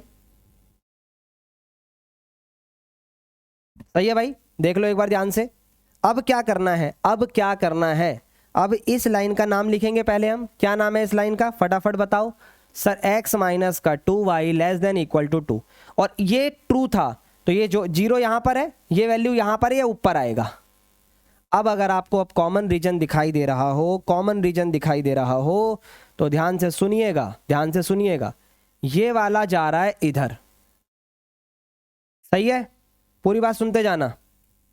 ये और ये वाला आ रहा है ऊपर, और ये वाला आ रहा है नीचे। तो कहां पे आपको कॉमन दिखाई दिया, इस वाले में ना, हाँ या ना, बिल्कुल सर, इस वाले में दिखाई दिया। तो इसका मतलब हमारा कॉमन रीजन, बड़े ध्यान से देखना अब आप, बहुत ध्यान से, ये वाला हमारा कॉमन रीजन है, ये वाला। क्यों सर, देखो ये ऊपर ये नीचे, ये भी तो कॉमन है, लेकिन तीसरी लाइन तो इस तरफ जा रही है ना, तो ये वाला रीजन हमारा कॉमन है। अब जो आपका रीजन आया है वो कैसा आ गया, अनबाउंडेड। कैसा आ गया, अनबाउंडेड। अब अनबाउंडेड का क्या सीन है, आओ मैं आपको समझाता हूं, ध्यान देना, बहुत ध्यान से सुनना। अनबाउंडेड में क्या ऐसा अलग होता है, क्योंकि कॉर्नर पॉइंट तो इसमें भी मिलते हैं। बिल्कुल भाई, आओ मैं कॉर्नर पॉइंट दिखाता हूं आपको। एक रहा ये आपका, देखते चलो, 1 2, क्योंकि आप इधर नहीं जा सकते, इस वाले पे नहीं जा सकते, आपको फर्स्ट क्वाड्रेंट में रहना है। 2 3, ठीक है भाई, क्योंकि ये 2 से जा रहा है, ये 3 से जा रहा है, तो ये 3 पॉइंट मुझे दिखाई दे रहे हैं। लेकिन लेकिन लेकिन अब आपको करना क्या है, ध्यान से सुनो भाई। जब भी हमारा केस हो अनबाउंडेड का, किसका केस हो, अनबाउंडेड का, पूरी बात सुनना। अगर अनबाउंडेड का केस है तो आपको चेक करना पड़ता है। चेक क्या करना पड़ता होता है, ध्यान से सुनो। अगर आपका ax प्लस का by दिया हुआ है, ठीक है, आपके जो भी कॉर्नर पॉइंट्स आ जाए, ठीक है, उसको आप पुट करते हो, ठीक है। पुट करा आपने, किसके अंदर पुट करा, z के अंदर। अब ये सब चीज़ करके दिखाऊंगा यार, तब समझ में आएगा, ऐसे ओरली कुछ नहीं आता। आपने यहाँ पे वैल्यूज़ निकाल ली, ऑब्वियस सी बात है, जो अगर आप सवाल मैक्सिमम के लिए जा रहे हो तो एक मैक्सिमम वैल्यू निकालोगे, और अगर मिनिमम के लिए जा रहे हो तो आप मिनिमम वैल्यू पकड़ोगे, यही होगा। फिर करना क्या है, जो भी आपका z वाला फंक्शन है, अगर सवाल मैक्सिमम का है तो उसको इससे कंपेयर करो, और अगर मिनिमम का है तो इससे कंपेयर करो। और एक बात सुनो, अगर इस वाले का ओपन हाफ, मतलब इस वाले का जो रीजन आप बनाओगे और जो आपका कॉमन शेडेड रीजन है, अगर उसमें कॉमन पॉइंट आ गया, अगर उसमें कॉमन पॉइंट आया तो आंसर होगा नो सॉल्यूशन। पूरी बात सुन लो। और अगर कोई कॉमन पॉइंट नहीं आया, नो कॉमन पॉइंट, उल्टा लग रहा होगा सुनने में पर यह बात सही है, नो कॉमन पॉइंट, तो दैट मीन्स वो वैल्यू हमारी मैक्सिमम हो जाएगी, वो वैल्यू हमारी मैक्सिमम हो जाएगी। ये हमारी थ्योरम हमें कहती है। अब भैया ये थोड़ा कम समझ में आया, रिपीट कर दो। आओ एक क्वेश्चन से ही समझते हैं ना, आ जाओ। देखो भाई, यहाँ हमने बनाया बॉक्स, आप लिख भी सकते हो वही सारी चीज़ें। क्या चीज़, कि भाई इसका मतलब है फर्स्ट क्वाड्रेंट, ठीक है, और common shaded reason lie in the, जो भी आपका लिखा हुआ है, common shaded region is feasible solution. अब चलो उस बॉक्स की तरफ और फिर उस गाथा की तरफ जो मैं आपको सिखाने वाला हूँ। फटाफट सबसे पहले कॉर्नर पॉइंट बताओ और z बराबर बताओ कितना है, z बराबर बताओ कितना है, फटाफट बताओ। सर z बराबर है माइनस का 3x और माइनस का 5y, सही है। और इसके बाद हमें निकालने हैं CP, कॉर्नर पॉइंट्स। थोड़ा अलग क्वेश्चन है, ध्यान से सुनना। कॉर्नर पॉइंट मुझे इजीली दिख रहे हैं, एक तो है 0,3 और एक है 0,4, सही है जी। ये A नाम दे दो, ये B नाम दे दो, दो कॉर्नर पॉइंट हो गए। तीसरा ये वाला है, अब ये वाला थोड़ा सा बीच में आ रहा है, लाइक 3,1 की तरह आ रहा है, या ये 2.5 और 0.5 की तरह आ रहा है, 2.5 और 0.5 की तरह आ रहा है। अगर मैं इसे ध्यान से देखूँ तो इस वाले पॉइंट को फाइंड करने के लिए कौन सी दो लाइनें लगेंगी, सर x प्लस वाई बराबर 3, ये वाली लाइन, और ये वाली लाइन जिसमें है x माइनस का 2y बराबर 2। देखना एक बार, सही है, ये बिल्कुल सही है सर। भाई इधर वाली और इधर वाली तो लग रही है, तो साइन अगर मैं चेंज कर दूं, x गया, ये 3y और ये 1, तो y बराबर आ गया 1/3। अच्छा, ये तो कुछ ज़्यादा ही फ्रैक्शन में आ गया, कोई बात नहीं।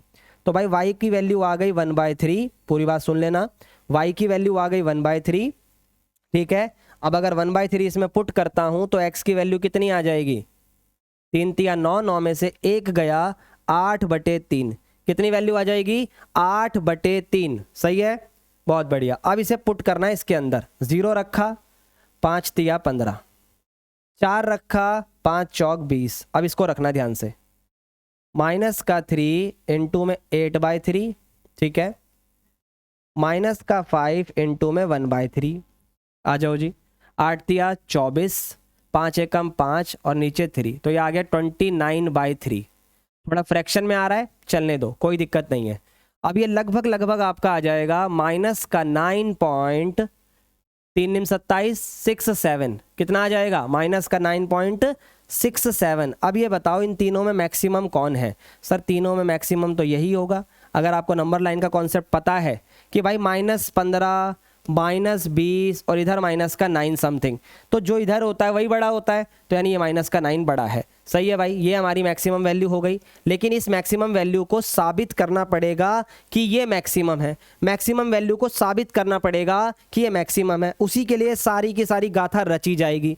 क्या गाथा है सर, अभी आपको बताया था, दोबारा सुन लो, कि भाई आप लोगों को एक इक्वेशन बनानी पड़ेगी जो कि रहेगी आपकी ये z जो भी था आपका। अब मैक्सिमम का सवाल है, ग्रेटर देन, क्या है मैक्सिमम में, सर माइनस का 9.67, सही है। और यहाँ पर आपकी z वाली वैल्यू आएगी जो कि ये है, माइनस का 3x माइनस का 5y ग्रेटर देन माइनस का 9.67। अब माइनस कॉमन ले लो, ठीक है। तो जैसे ही आप माइनस कॉमन लोगे, ये बेसिक सी बात आपको पता होनी चाहिए, ध्यान से सुनना। मैंने क्या करा कि भाई जैसे ही माइनस कॉमन लिया, ठीक है, माइनस कॉमन लिया, जो माइनस कॉमन आया उस माइनस से ये वाला माइनस कट गया, और जब माइनस से माइनस की डिवाइड करते हैं तो इनइक्वालिटी चेंज हो जाती है, फ्लिप हो जाती है। तो इनइक्वालिटी फ्लिप हो गई, इनइक्वालिटी फ्लिप हो गई। सही है यहाँ तक? अब इसको ड्रॉ करो जैसे अभी तक इनको ड्रॉ करते आए हो। आ जाओ फटाफट, आ जाओ भाई फटाफट आ जाओ। अप्रॉक्स में आएगी सारी वैल्यू, एग्जैक्ट तो आने से रही, अप्रॉक्स में ही आएगी। रखो भाई, अगर x की जगह 0 रखा, x की जगह कितना रखा सर 0 रखा, तो अगर मैं x की जगह 0 रखता हूं तो ये लगभग आएगा 9.67 डिवाइडेड बाय 5। अभी एग्जैक्ट तो जाएगा नहीं क्योंकि 10 है तो 2 पॉइंट समथिंग ही आना चाहिए था भाई। 5 या 15 बिल्कुल, तो 5 एक काम 5, ठीक है 5 एक काम 5, और फिर इसको हासिल देगा ये 659, मतलब आना तो 1.9 के अराउंड ही था, बस आप चेक कर रहे हो, थोड़ा और भी डिवाइड कर सकते हो। अब अगर मैं y को 0 रखता हूँ, भाई टफ है तो कोई बात नहीं, करना पड़ेगा। y अगर 0 है तो x कितना आएगा भाई, 3 से फिर डिवाइड करो, 3 3 जा 9, ठीक है भाई 3 से डिवाइड करना है, और 3 2 जा 6, और फिर 3 2 जा 6। सही है भाई, 3.22 आ गया अगर y को 0 रख रहे हैं तो। अब इसी चीज को हमें ड्रॉ करना पड़ेगा इसी लाइन के अंदर। सर कैसे? आओ देखते हैं भाई, ट्राई करते हैं। x की जगह 0, y की जगह 1.9, x की जगह 0 और y की जगह 1.9, लगभग यहाँ पे। सही है, लगभग यहाँ पे, कोई दिक्कत? इसके बाद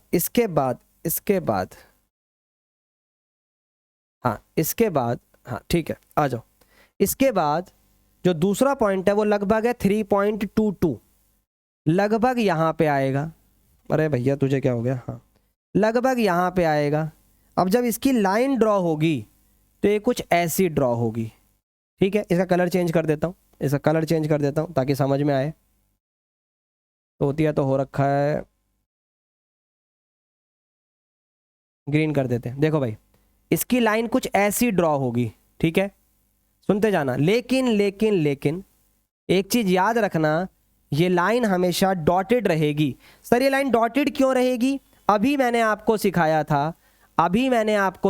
था, पूरी बात सुन लो, कि जब भी शुरुआत में देखो, यहां मैंने सिखाया आपको, जब भी इक्वल टू नहीं लगा होता तो लाइन को डॉटेड बनाना पड़ता है। लाइन को क्या बनाना पड़ता है? डॉटेड बनाना पड़ता है। बिल्कुल भाई, बहुत बढ़िया।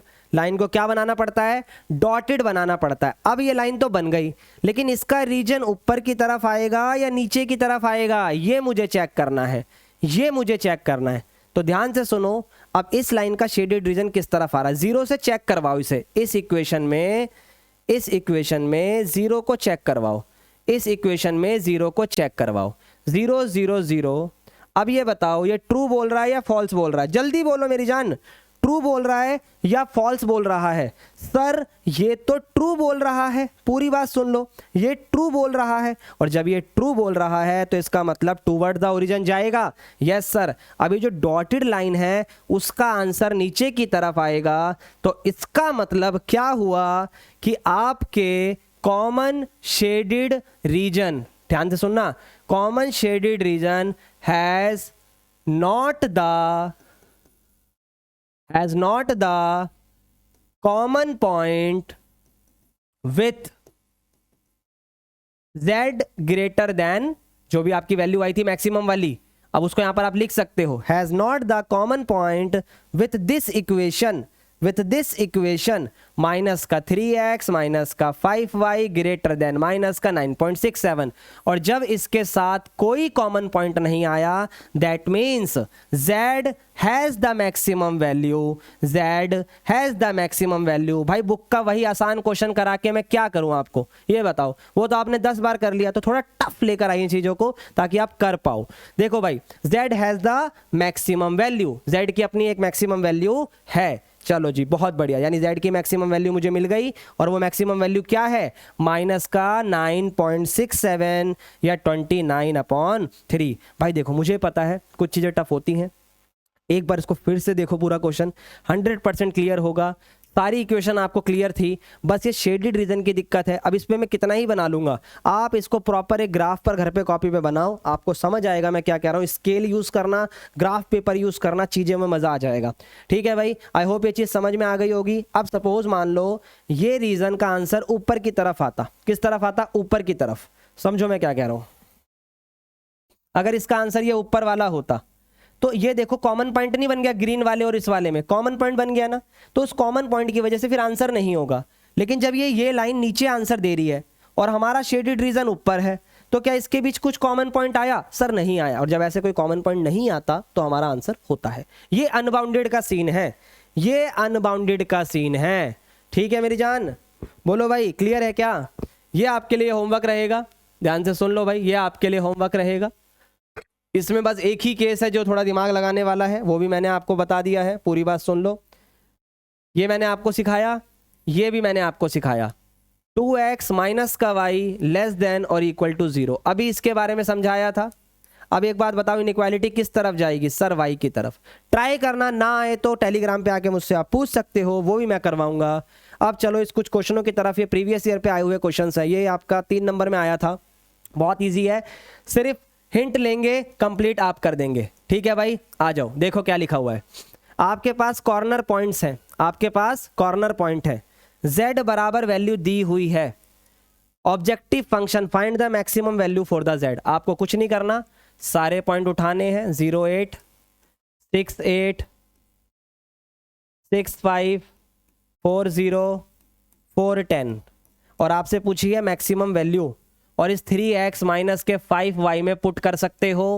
फटाफट बताओ क्या इसमें पुट कर सकते हो? यस सर, रख दिया भाई। 8 पंजे 40, 6 तिया 18, 8 पंजे 40, माइनस करो 22, फिर 6 और 5 रखो, फिर 18 आएगा, फिर 25 आएगा, 7 आ गया, माइनस ऑटोमेटिकली नेगलेक्ट हो रहा है। अब 4 रखो 12 आ गया, फिर 4 रखो 12 आ गया, 50 आ गया, 38 आ गया। बताओ कौन सी वैल्यू मैक्सिमम है? बताओ फटाफट। सर 12। भाई कॉर्नर पॉइंट में वैल्यू तो पुट करने आई गई है, अब तक कॉर्नर पॉइंट में वैल्यू तो पुट करने आई गई है। इजी सा क्वेश्चन है, अगर ये आ जाएगा तो ज़्यादा मजा आएगा ना एग्जाम में। अच्छा एक आखिरी चीज़ और, अगर z बराबर px प्लस क्यू वाई दिया हुआ है, zx बराबर px प्लस क्यू वाई दिया हुआ है, पूरी बात सुनना, और आपसे बोला हुआ है find the condition for p and q show that the maximum value of z occur eight 4,10 and 6,8। अच्छा एक बात बताओ, ठीक है ये तो आपने देख ही लिया, आपको आ भी गया होगा समझ में। देखो भाई ध्यान से, अब हट जा भाई फटाफट, जगह का थोड़ा शॉर्टेज रहेगा। हाँ आ जाओ भाई, समझ लो कोई बात नहीं, इतने में आ जाएगा। देखो ध्यान से, हाँ इतने में आ जाएगा, आपको समझ। देखो सबसे पहले आपको दिया है z बराबर पी एक्स प्लस का क्यू वाई, और आपको बोला है कि इसकी जो मैक्सिमम वैल्यू है वो 2 पॉइंट पर है, 4,10 पे, ठीक है मान लो, और 6,8 पे। तो p और q की कंडीशन बतानी है, तो पहले आप इसमें पुट कर दो 4 और 10 को, 4p प्लस 10q पहली कंडीशन, बराबर फिर 6 पुट कर दो x और y की जगह, 6p प्लस 8q।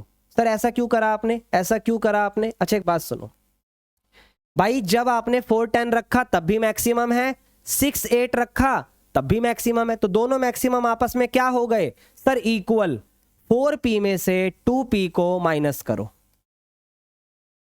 यह आ गया 2p, और 8q में से 10q को माइनस करो, यह आ गया माइनस का 2q, माइनस से माइनस गया, 2 से 2 गया, तो सिंपली आपका p q के इक्वल आ गया। तो आपकी जो कंडीशन रहेगी p इक्वल टू q रहेगा। बताओ 3 नंबर का ये क्वेश्चन है, अगर पेपर में ऐसे आ जाए तो कितना मजा आएगा।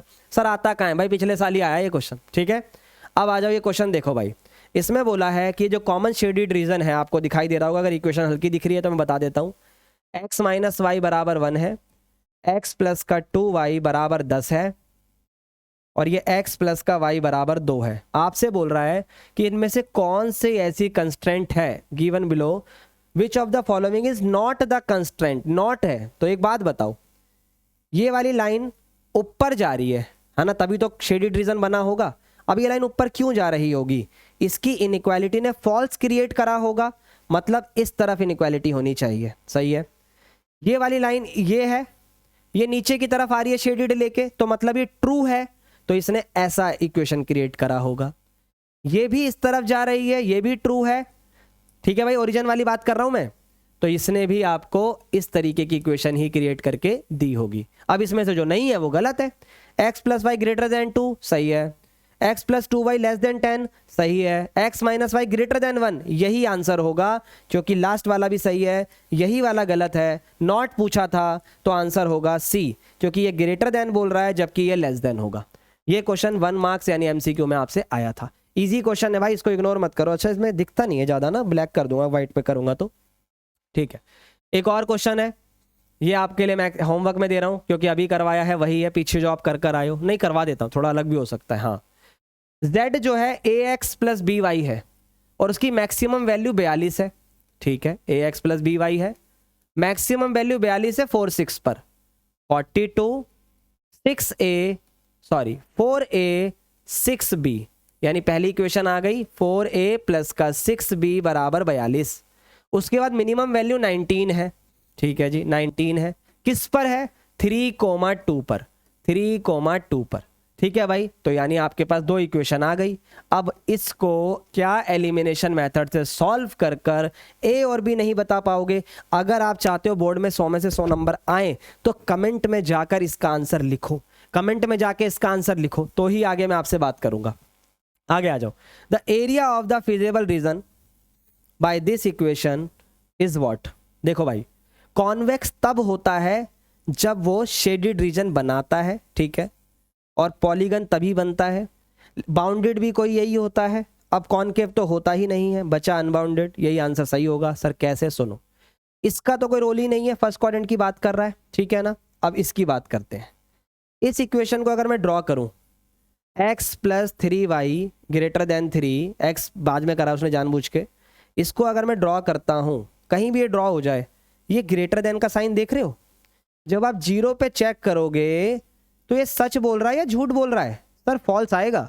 और लाइन कहीं भी ड्रॉ हो, फॉल्स में आंसर किस तरफ जाएगा, ऊपर की तरफ। और जब ये ऊपर जा रहा है तो ये कैसा रीजन है, अनबाउंडेड। कैसा रीजन है, अनबाउंडेड। अगर ये नीचे आता तो बाउंडेड लगा देते, सिंपल। कोई दिक्कत इसके अंदर, कोई दिक्कत इसके अंदर, चीजें समझ में आ रही हैं क्या। चलो भाई ये भी आपके लिए होमवर्क रहेगा, इजी सा क्वेश्चन है। देखो क्या पूछा हुआ है इस क्वेश्चन में, आपसे मैक्सिमम वैल्यू और मिनिमम वैल्यू निकाल कर माइनस करनी है। मैक्सिमम माइनस मिनिमम कैसे निकालोगे, 1 2 3, कितने कॉर्नर पॉइंट हैं, 3, और तीनों को आपको z में क्या करना है, पुट करके माइनस करना है। कमेंट में इसका आंसर दो। इतना नहीं करोगे तो मैं क्यों पढ़ा रहा हूं फिर आपको, मुझे नहीं समझ में आ रहा भाई। आ जाओ।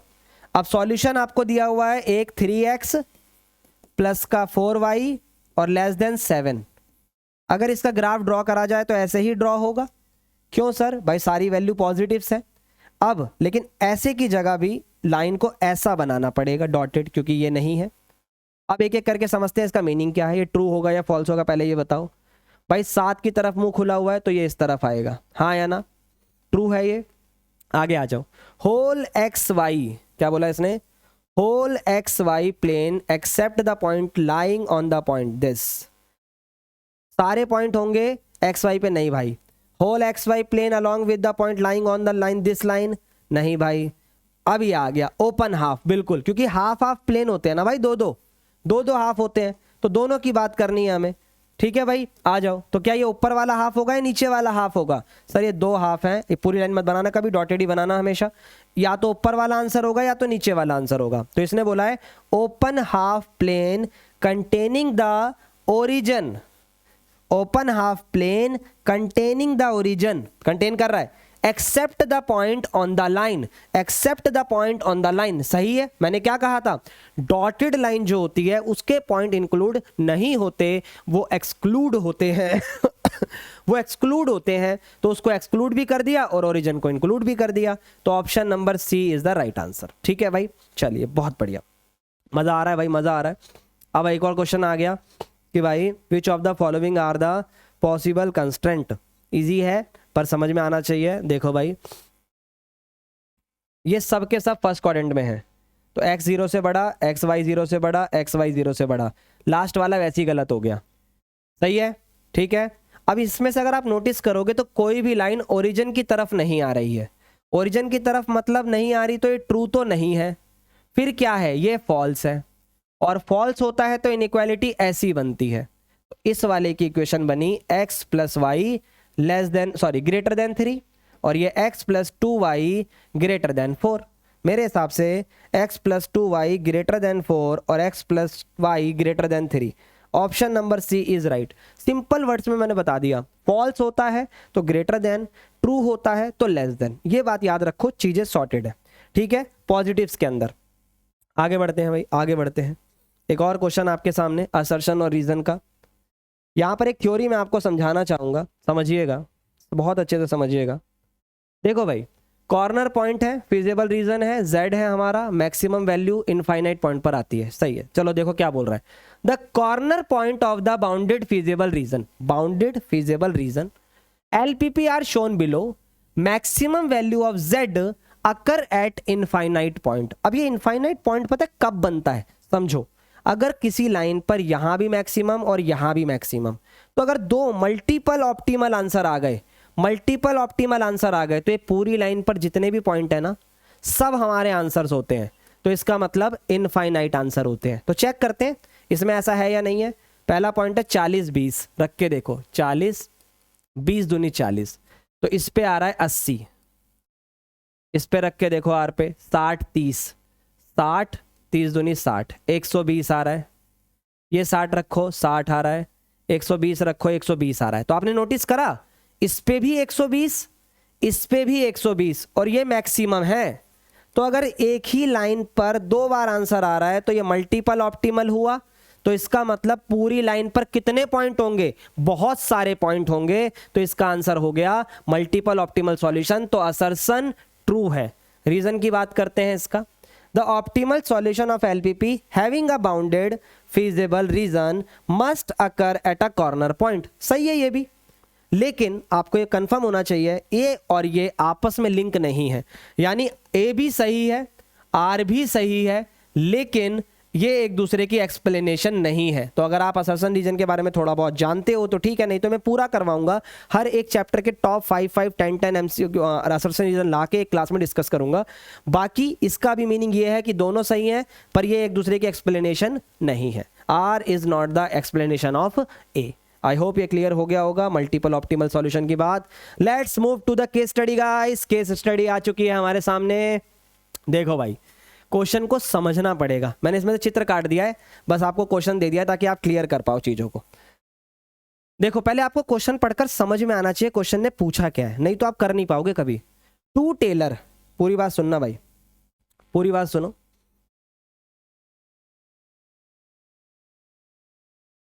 देखो क्या लिखा है, बहुत ध्यान से सुनना क्या लिखा है। Two tailors A and B earn 150 और 200 रुपए पर डे, यानी 150 और 200 रुपए कमाते हैं। A कैन स्टिच 6 शर्ट और 4 पैंट। ये किसके द्वारा बनाई जा रही है, A के द्वारा। वहीं पर B क्या कर रहा है, B 10 शर्ट और 4 पैंट बना रहा है, ठीक है भाई। और जो इट इज, क्या लिखा हुआ है, it is desire to produce 60 shirt and 32 pant at a minimum labour cost. यानी मिनिमम कम से कम आप लोगों को 60 शर्ट बनानी है। यहां पर एटलीस्ट भी लिखा है, अगर आप ध्यान दोगे तो कम से कम 60 शर्ट बनानी है और 32 पैंट बनानी है। तो इससे ज्यादा भी बना सकते हो आप, ये बात याद रखना। उसके बाद लेबर कॉस्ट को क्या रखना है, मिनिमम रखना है। तो ये सारी बातों से एक चीज तो क्लियर हो गई है कि क्वेश्चन में करना क्या है। देखो भाई, सारी चीजों को एक मिनट के लिए साइड करते हैं। पहला पॉइंट पढ़ते हैं, वो क्या बोल रहा है। वो बोल रहा है एक्स और वाई है number of days by A and B work respectively, then find the objective function of LPP। तो देखो भाई, एक्स हो गया ए के द्वारा करे गए दिन, वाई हो गया बी के द्वारा करे गए दिन, जेड है यहाँ पे मिनिमम कॉस्ट, जेड है मिनिमम कॉस्ट। फिर आएगा सब्जेक्ट टू कंस्टेंट। ऐसे क्वेश्चन को हमेशा बॉक्स बना लो, हमेशा बॉक्स बना लो। ये है ए, ये है बी, ये है शर्ट और ये है पैंट, हमेशा, ठीक है। जिस भी डेटा की बात हो रही है उसको ऊपर लिखो। शर्ट कितनी बनाता है ए, सर 6। पैंट कितनी बनाता है 4। बी शर्ट कितनी बनाता है 10। बी पैंट कितनी बनाता है 4। अब आगे सुनो, आपको एटलीस्ट कितनी शर्ट बनानी है, सर दोनों मिलकर एक दिन में 16 बना रहे हैं, लेकिन हमें उससे मतलब नहीं है। हमें एटलीस्ट 60 शर्ट बनानी है। कितनी बनानी है, 60। तो यानी ये हो गया हमारा 60 शर्ट का कोटा पूरा। पूरी बात सुनना, ठीक है। शर्ट जो है वो 60 हो गई, यहां तक समझ में आ गई बात। उसके बाद पैंट कितनी एटलीस्ट है, पैंट है 32, लो जी 32 हो गया। अब क्वेश्चन बनेगा कैसे, अब मैं दिखाता हूं।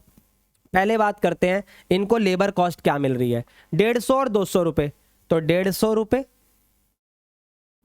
ठीक है, और यहां कितनी मिल रही है 200 रुपए, सही है, क्लियर है। अब सब्जेक्ट टू कंस्टेंट हमेशा इस एलिमेंट से बनते हैं जैसे कि शर्ट और पैंट से, ठीक है ना। तो यहां पर आपको करना क्या है, जो ए है वो किससे रिलेट करता है, सर ए रिलेट करता है एक्स से और ये रिलेट करता है वाई से। तो आप इनके साथ एक्स लगा दो और इनके साथ वाई लगा दो। फिर से बोल रहा हूं, ए एक्स है बी वाई है, इसके साथ एक्स और इसके साथ वाई। जरा सुनना जब मैं लिखूंगा, मैंने लिखा 6x, ठीक है, पूरी बात सुनना, प्लस 10y। अब ये पता है मैंने क्या करा, ए के द्वारा शर्ट लिख दी, बी के द्वारा भी शर्ट लिख दी, और दोनों मिलकर एटलीस्ट कितनी शर्ट बनाएंगे, 60 शर्ट। लिखा हुआ है ना, it is required to produce at least 60 shirt, तो यहां पर आ गया 60, बस खत्म क्वेश्चन। अगर ये बोलता एटमोस्ट 60 तो ये इनइक्वालिटी रिवर्स हो जाती, सिंपल। अब पैंट की बात करते हैं, 4 पैंट बनानी है, 4x 4y और एटलीस्ट बोला है तो 32। और कभी ऐसे वर्ड प्रॉब्लम का क्वेश्चन आए तो हमेशा लिखना x और y 0 से बड़ा और बराबर होता है, क्योंकि पैंट कभी नेगेटिव नहीं हो सकती। अब इस इक्वेशन को सॉल्व कर सकते हो, तो आंसर मत लिखो पर कमेंट में लिखो yes we can solve it, we can solve it. Very good भाई। चलो आगे देखो क्या बोला हुआ है, find the optimal solution for this LPP and the minimum labour cost. Find the optimal solution for this LPP and the minimum labour cost. I hope अब इस क्वेश्चन को सॉल्व करोगे तो इसके दोनों पार्ट आपके आ जाएंगे। बहुत बढ़िया भाई, इसी तरीके से वर्ड प्रॉब्लम करनी होती है। एक और क्वेश्चन वर्ड प्रॉब्लम का रहेगा, ठीक है, सबकी इक्वेशन मैं समझाऊंगा, कोई बात नहीं, जितने भी आपकी चीजें समझ में आ जाएं वो बढ़िया है। आगे देखो क्या लिखा हुआ है, an aeroplane can carry a maximum of 200 passenger, ठीक है भाई। आगे अ प्रॉफिट ऑफ 400 रुपए made on first class ticket, profit of 300 made on second class ticket. तो 2 क्लास की टिकट है, एक पे 400 का मुनाफा, एक पे 300 का मुनाफा। और पहली बात, मैक्सिमम 200 लोग जा सकते हैं। Airline reserve at least 20 seats for first class people, ठीक है। However at least 4 time as many as passenger prefer to travel by the second class, ठीक है। How many ticket of each type must be sold to maximise the profit. अब देखो ये भैया case study थोड़ी ना है भाई, इसी क्वेश्चन को केस स्टडी के रूप में एग्जाम में दिया जा सकता है। एक सेकंड भाई, बैटरी है कि फोन चल रहा है। इसी क्वेश्चन को एग्जाम में केस स्टडी के रूप में दिया जा सकता है, तो क्या छोड़ दोगे, क्या नहीं छोड़ सकते, तो समझो कैसे करोगे। आओ देखो, याद रखना पार्ट में आएगा क्वेश्चन, तो पार्ट में कैसे करना है एक एक करके। सबसे पहले x क्या है और y क्या है। x है यहां पे number of ticket, number of ticket, किसकी नंबर ऑफ टिकट्स है, ये है number of ticket for first class, हाँ या ना, और ये वाली है सेकंड क्लास। सिंपल, x जो टिकट है वो फर्स्ट क्लास हो गई, y हो गई सेकंड क्लास। ऑब्जेक्टिव क्या है, सर प्रॉफिट को मैक्सिमम करो, यानी मैक्सिमाइज द प्रॉफिट। पूरी बात सुन लेना भाई, क्वेश्चन आप कर सकते हो। I trust on you, I trust my self also. अगर आप, मैं अपने ऊपर इतना भरोसा कर सकता हूं तो आप तो करो और आप क्वेश्चन को बनाओ बस, ठीक है। मैक्सिमम प्रॉफिट क्या है इस क्वेश्चन में, देखिएगा, एक सेकेंड, हेलो हेलो, हाँ ठीक है। मैक्सिमम प्रॉफिट है हमारा z। कितना प्रॉफिट बन रहा है, सर कहीं तो बताया था 400 रुपए प्रॉफिट बन रहा है पहले क्लास के टिकट पे, और 300 रुपए का प्रॉफिट बन रहा है दूसरी क्लास के टिकट पे। x जितनी भी टिकट बिकेगी हर किसी पे 400 है तो 400x लिख दिया। इसके बाद आती है सबसे इंपॉर्टेंट चीज which is called subject to constraint. सबसे पहली बात, आप दोनों क्लास में बैठाकर मैक्सिमम कितने लोग भेज सकते हो, सर 200। तो भाई x प्लस y हो गया 200। अब जरा ध्यान से सुनना, अगर पैसेंजरों की सीट ही 200 है तो क्या आप 200 से ज्यादा भेज सकते हो क्या, नहीं। तो इनइक्वालिटी देखो कैसी लगेगी, ऐसी, यानी 200 से ऊपर नहीं जा सकता मैं। फिर से बोल रहा हूं, 200 से ऊपर नहीं जा सकता मैं, इस बात को दिमाग में बैठा लो, ठीक है भाई। आगे बढ़ते हैं, वेरी गुड, आगे बढ़ते हैं भाई। अब इसके बाद अगर मैं बात करूं और क्या बोला था, airline reserve at least 20 seat for first class, मतलब ये बोल रहा है कि कम से कम 20 सीट तो हमें फर्स्ट क्लास वालों को देनी है, प्रॉफिट ज्यादा हो रहा है उससे। तो भाई फर्स्ट क्लास वाले हैं x और 20 सीट उन्हें देनी है। तो एटलीस्ट बोला है ना, और जब भी मैंने आपको बताया था एटलीस्ट वर्ड यूज हो जाए तो ये सिंबल, एटमोस्ट या मैक्सिमम वर्ड यूज हो जाए तो ये सिंबल, बात खत्म। सिंपल याद रखना। तीसरा केस है कि भाई एटलीस्ट 4 गुना लोग, 4 टाइम्स पीपल पसंद करते हैं सेकंड क्लास से जाना। अब जरा तीसरी इक्वेशन के लिए जगह कम है, यहां बना रहा हूं। एक है सेकंड क्लास और ये है फर्स्ट क्लास। अब किस में लोग जाना पसंद करते हैं सर? सेकंड क्लास में। कितने टाइम्स जाना पसंद करते हैं? 4 गुना। और इसमें जाना ज्यादा पसंद करते हैं, और एटलीस्ट वर्ड यूज हुआ था भाई, इसीलिए मैंने यहां पर ये सिंबल बनाया। तो ध्यान से सुनना, at least 4 times as many as passenger travel to the first second class then the first class, यानी फर्स्ट क्लास से 4 गुना ज्यादा लोग सेकंड क्लास में जाते हैं।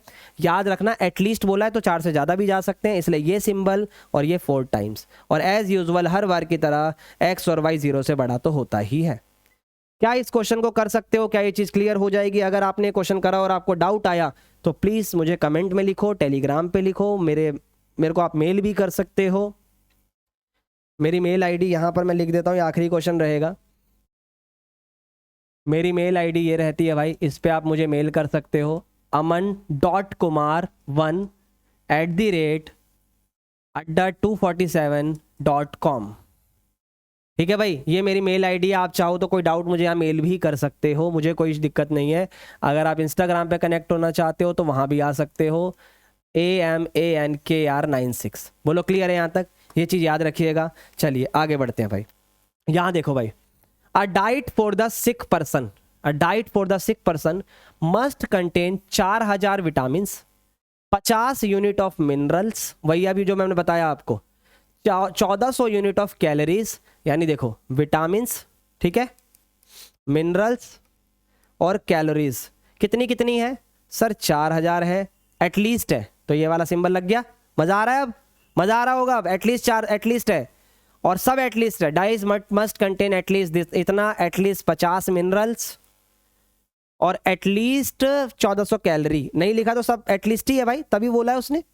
अब बोला है 2 टाइप ऑफ फूड हमें बनाने हैं, A एंड B। देखा आप लोग को चीजें क्लियर हो रही होंगी अब धीरे धीरे, A और B।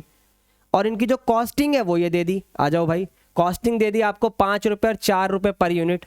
आप ध्यान से सुनना, 1 यूनिट ऑफ अ फूड, अगर 1 यूनिट बनता है फूड का, A में 200 यूनिट लगती है विटामिन, देखते जाना, A के अंदर 200 यूनिट विटामिन लगता है, 1 यूनिट मिनरल का लगता है, 40 यूनिट कैलोरीज के लगते हैं। वहीं पर जो एक और है आपका फूड बी, फूड बी के अंदर आपके 100 यूनिट विटामिन लगते हैं, 2 यूनिट मिनरल्स लगते हैं, 40 यूनिट की कैलोरी लगती है।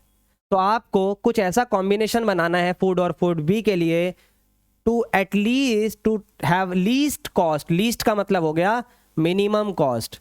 अब ये मिनिमम कॉस्ट हम करेंगे Z के लिए, ठीक है, but it satisfy the requirement of the sick person. चलो जी, अब खर्चा भी सॉर्ट करना है और ये भी बनाना है। तो x kg हम बनाएंगे फूड A का, क्योंकि पर kg में बात हुई है, 4 रुपये और 5 रुपये पर यूनिट, तो पर यूनिट बना लो, ये पर यूनिट लिख लेना। ठीक है भाई, x और y यूनिट बना रहे हैं हम, फूड A का और फूड B का। सही है। अब पहले बात कर लेते हैं सीधा मिनिमम कॉस्ट की। 5 रुपये और 4 रुपये लग रहे हैं, तो 5x प्लस 4y, सिंपल। अब इक्वेशन कैसे बनाना सिखाया था मैंने आपको, इसको उठा के पटक दो ना यहाँ पे। ये A है, x की बात करेगा, ये है y की बात करेगा। तो आ जाओ, 200x और 100y, क्योंकि पूरे विटामिन की बात है। और कितना विटामिन है अपने पास सर? एटलीस्ट 4000 बन रहा है। अब आ रहा है समझ में भाई? 4000। इसके बाद 1 मिनरल है और 2 उस वाले में मिनरल है, और एटलीस्ट मिनरल 50 है। सही है भाई। उसके बाद 400x प्लस 40x, क्योंकि जो कैलोरी है वो 40 है, और 40y। सही है। और ये बड़ा है हमारे 1400 से। किससे बड़ा है ये? 1400 से। आप देख सकते हो यहाँ पे। तो मेरे हिसाब से सारा डेटा आपको क्लियर हो गया होगा। लास्ट में लिखो x और y ग्रेटर देन 0। भाई I request to all of you कि आप ये सारे क्वेश्चन कर लो। आपके एलपीबी के 5 में से 5 नंबर ना आ जाए ना, तो नाम बदल देना। कह रहा हूँ नाम बदल देना अपना, क्योंकि तुमने फिर प्रैक्टिस नहीं करी है। अगर इसकी प्रैक्टिस कर ली तो मैं गारंटी दे रहा हूँ आएंगे ही आएंगे।